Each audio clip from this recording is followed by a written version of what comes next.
Title Update 1.31 is the best update in Red Dead Online for the year 2022. I'm declaring it right now because it's most likely the only update that we're probably going to get in Red Dead Online this year, and it might very well be the final update. I did go over everything that's part of the update officially in a previous video a few days ago. If you're curious, feel free and check out the video. By the way, I wanted to thank all of you, my amazing viewers, subscribers, fans, friends, mods, heroes, and all my members for your support and getting the channel over 15,000 subscribers. I couldn't have done it without you, and next week we're going to do a Q&A, and you have till Sunday to submit your question for Q&A 15K. One question per person, please.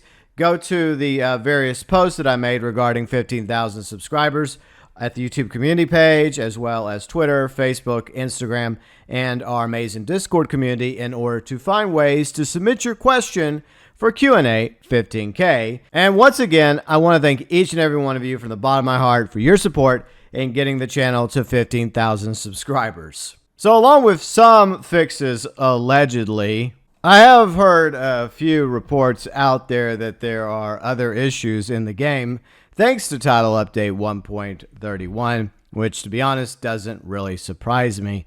But we also got some new hardcore Telegram missions. Skeldon's Contract, which I did play with Kane along with Red and Jade the other day over on Kane's channel. In Bad Faith, Strong Medicine, as well as Sow and Reap. And this is basically my thoughts regarding these new Telegram missions. They're meh for the most part. Nothing special. And there's a lot of copy pasta. They take elements from previous missions, as well as bounty hunting, and of course other Telegram missions. And they copy pasta a lot of those elements into these three new Telegram missions. On a positive, it is 1 to 4 players, so you can play these Telegram missions solo or with up to 4 players, so that's good. The cooldown is not as long. I think it's 15 minutes between missions. That's something that Rockstar needs to seriously do with almost anything in Red Dead Online that has a cooldown tied to it, is either reduce it to 15 minutes or do away with the cooldowns entirely. In Bad Faith has you go into Saint Denis, rescuing some girls.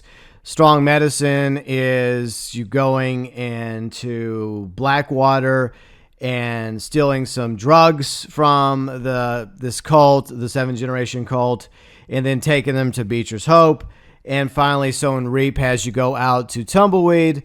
You get into a bar fight, you go to Radskeller Fork, and then you capture the leader of the 7th Generation cult, and then you haul him off to justice. And for the payouts in Red Dead Online, it's subpar. You get a few nuggets of gold, you get some XP, you get a few bucks in your pocket. But the truth is, this so-called title update is very low effort in order to save face and give Strauss-Zelnick, the head of Take-Two, something to lie about at the next quarterly earnings call. He's going to once again claim that Red Dead Online received a new update and new content, just like he did last year, which was once again another lie. The sad reality is this is not going to bring players back to Red Dead Online.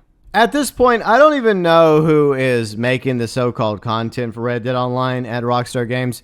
It's probably a very small team now, and it could very well be interns or the newest developers to be hired that still need to cut their teeth, and I guess they throw them over there into Red Dead Online to experiment, do a little trial and error before they move them over to GTA Online or the next GTA game. But these new Telegram missions are nothing to write home about. The entire event is pathetic, and Rockstar could have at least unlocked all the time-limited clothing and put those in the shops permanently. According to Tez, Rockstar is apparently planning to bring back the Halloween Pass 2 this year, and the end date will be October 31st. Why Rockstar won't simply do this with all the passes so that players that missed out on Outlaw Passes 1 through 5 are the chopped up smaller pass, the Quick Draw Club pass, which was basically Outlaw Pass 6 chopped up in 4 mini passes,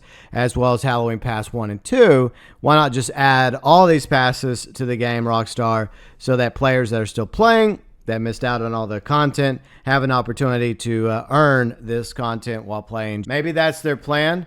I honestly don't know, but I do find it rather interesting that they are allegedly going to reactivate Halloween Pass 2, which means nothing to those of us that already did Halloween Pass 2 a year ago. It's good news for anyone that missed out on Halloween Pass 2 and are still playing Red Dead Online. And also unfortunate that Rockstar's not even willing to bother with a Halloween Pass 3 or passes in general for this game. At least that would be something. Wouldn't be much if all they did was regular title updates along with passes, and that was the only way we could get so-called new content or cosmetics, but at least it would be better than nothing. Once again, that's not saying much at all. Reality is, Title 1.31 could very well go down as the final update for Red Dead Online, and it did not go out with a bang, but a whimper, which really is a shame because as so many of us have talked about, it had so much potential to be an amazing game. But Rockstar clearly didn't listen to their community, despite how many times we gave them feedback to help them with Red Dead Online via the socials, Twitter, YouTube, as well as through their own feedback page, and countless videos that myself and many other Red Dead creators put out for Rockstar in order to help them come up with ideas for roles and content, as well as properties, robbery, heist-style update to Red Dead Online. Instead, we got a naturalist update where we get to run around sampling animals, only to get sprayed in the face by Harriet. She will definitely not be missed, in my opinion.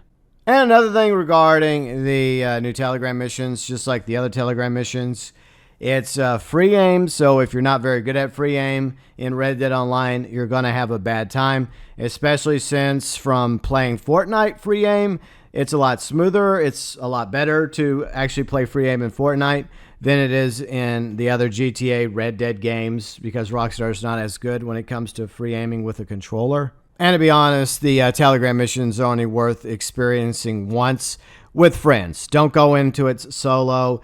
Get another friend or get 3 friends, go in, hang out in a party chat or a voice chat, and shoot the shit and endure these 3 Telegram missions like Kane, Red, Jade, and I did the other day over on Kane's channel.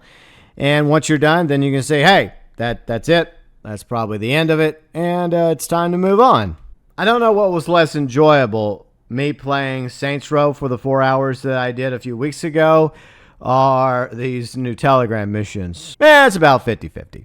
Your thoughts, your views, and opinions regarding Title Update 1.31 as well as the new Telegram missions.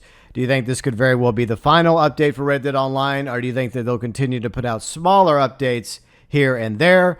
And do you think that there's a possibility that they may eventually rebirth or rejuvenate or revive Red Dead Online somewhere down the road after they're done putting out GTA 6, which could be in about 2 or 3 years from now? Your thoughts, your views, and opinions, as always, welcome below in the comments section.